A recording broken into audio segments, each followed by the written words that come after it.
Hi everyone, welcome back. I'm Eric.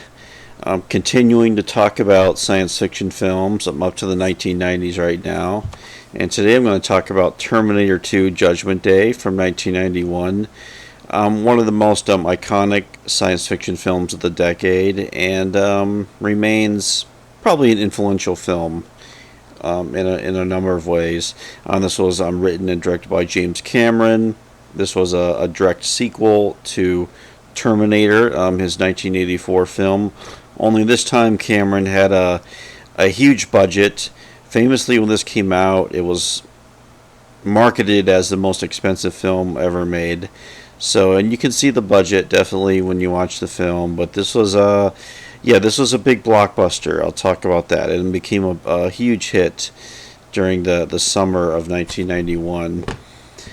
Most of the cast came back. Linda Hamilton was back as Sarah Connor. Arnold Schwarzenegger, of course, comes back playing the Terminator or the T-800. The big twist in the film, this time he's playing a protector, a good guy. Ed Furlong plays young John Connor, who is 12 or 13 years old in the film. Robert Patrick plays, I think, the T-1000, the Terminator who was sent from the future to kill John Connor. And those are the main ones in the cast. Also, Joe Morton in here plays Dyson, who would design the chip that created the T-800 Terminators. Joe Morton, always a good actor. I talked about him. He was in The Brother from Another Planet. Great sci-fi film from the 1980s. So, yeah, those were the main ones in the cast. And not to get too much into the story summary, as I talked about, we have John Connor. He's now a teenager, and we learn that he was raised by Sarah Connor. Sarah Connor at this time, she was arrested, and she's in a mental hospital at the time. But basically, she has raised John Connor to become, training him in leadership and military tactics and weaponry. So he already knows what his future is going to be, and that's one of the big plot points. But no, we have another mission from the future. I said to kill John Connor. As I said, Arnold Schwarzenegger is there to protect him.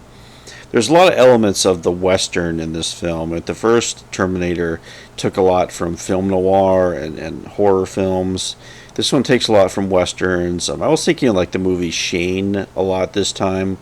The idea of the Terminator being a protector, but there's a lot of chase sequences in the film, and just shootouts, but also some of the themes that you might see in a Western. At least that's what I was kind of observing this time.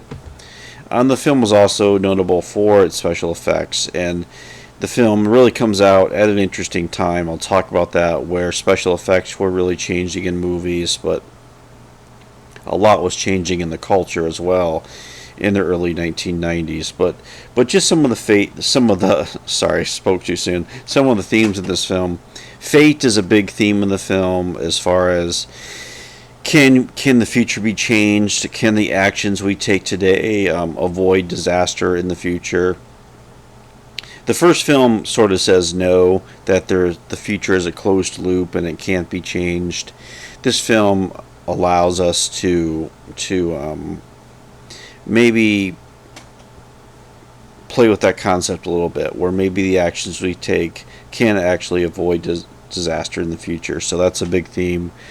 Trust is a big theme in this film, where the trust that builds between John Connor and the Terminator, but also Sarah Connor, who, when she sees Arnold Schwarzenegger, of course, he was trying to kill her in the first film, and she has to adjust the idea that he's actually there to, protect them in this film. So trust is a big theme in the film, and I think that builds as we go through it. The idea that if characters learned to trust each other, that can lead to good things happening. Technology and ethics are a big part of this film. The original film didn't get too much into the origins of Skynet and how the war happened. But in this film, through the Dyson character, we learn about how he's not this evil character at all. Today, your tech moguls are the villains in science fiction movies. Ex Machina was kind of prophetic with that. But today, like, is there not, who is the number one villain in the world today as well? I think we pointed tech moguls. Maybe that's a controversial thing to say. I don't think so. But in this film, though, we learn through Dyson, he's actually a very decent person. He cares about ethics, and when he learns about what his technology leads to, of course, he's like, well, we have to stop this. We can't go through with it. Yeah, I like the character and how the film handled it. Now, I watched the extended version on this DVD, and we do get more scenes with the Dyson character in the extended cut. But that technology and ethics theme it gets audiences to think about the long-term consequences of innovation, and will it be a good thing, and those are great themes to think about. I think fathers are a big theme in the film. As I said, in the extended version, Michael Biehn appears briefly in a cameo, which he does not in the theatrical cut, as Kyle Reese, right? And so fathers and the father-son dynamic that develops between John and the Terminator is a big theme. How to protect the future, I think that's really interesting too, where this film ends on a note of the future is unwritten. It's not necessarily a super like optimistic ending where we realize things can still go wrong, but the first film ends on a note of kind of a grim note in the first film, where all these terrible things that we know that might happen in the future are probably going to happen. And this film tempers that a little bit, where the idea where actions can actually change the future. So those are good themes. I think the legacy of this film is a strong one. I think clearly Cameron by this time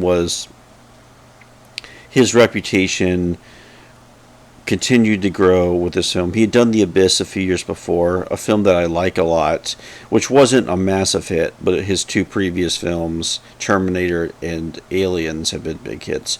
So this really kind of, put Cameron in his status as, a filmmaker who makes blockbusters that are really successful. And, of course, he would do True Lies a few years later, and then Titanic, which will become his biggest hit, or a massive hit. Well, not really. The Avatar movies have been very successful as well. Very successful. So Cameron's, his reputation was really strengthened with this film, and really showed what he can do with the budget, and really showed, he could make these spectacular films. Let's see, what else legacies of the film. I think there's still, the special effects, I think, are a legacy. We're kind of at that transition point where we're still using practical effects, but also digital effects. CGI is starting to the two are starting to blend. And I remember, like, in the early 90s, it was still a new thing, CGI. I've talked about that with previous reviews, but here with the liquid metal of the T-1000, and how the film was able to visually really knock people out with how it was using CGI. So that's a big legacy of the film. Of course, Jurassic Park would come a few years later, which would be another big milestone with CGI and practical effects. So we're really at this transition point with movies. There's still some Cold War residue in this film. We do get a pretty horrific scene of Sarah's vision of a nuclear holocaust, which she believes will happen. So there's still that Cold War anxiety, which was a big part of the first film. By 91, the Cold War is effectively over. But there's still that residue in this film that Cameron, almost like a reminder that even though we're all feeling pretty good about the future that at that point in the early 90s, there's still that fear is still there, and we get that in a very visceral way in this film. I've kind of alluded to, there's like some optimism in this film, 90s optimism of this moment, where the end of the Cold War happening, and this sense that maybe a world war, nuclear war, was not inevitable. And that's a big theme in this film, that the actions that people take can prevent that type of disaster from happening. And I guess that's mainly, I think, through the Sarah Connor character, where we see her change in the film. At the beginning, she's a really kind of a fanatical, dark character at the start of the film, and we see her, I guess, find her humanity through the course of the movie. So there is a real optimism to the film. Of course, Schwarzenegger probably really perfected playing the Terminator here. Of course, he would return in future installments in the franchise. But yeah, I think just the visuals of this film, that blue sheen, that trademark sheen of that Cameron would use, is probably hitting peak form with Terminator 2. But the action as an action film, and yeah, there's still that residue of 80s action in this film, and we get some big action sequences. You can, that chase through the LA freeways or the streets of LA. It's everything is much bigger and heightened in Terminator 2, and we definitely get that, and some really big, really good action sequences throughout the film, but also really good character moments as well, which really makes it hold up as a entertaining film from the early 1990s. So yeah, those are my thoughts on Terminator 2. Thanks for watching, and I will talk to you later. Have a good one. Bye.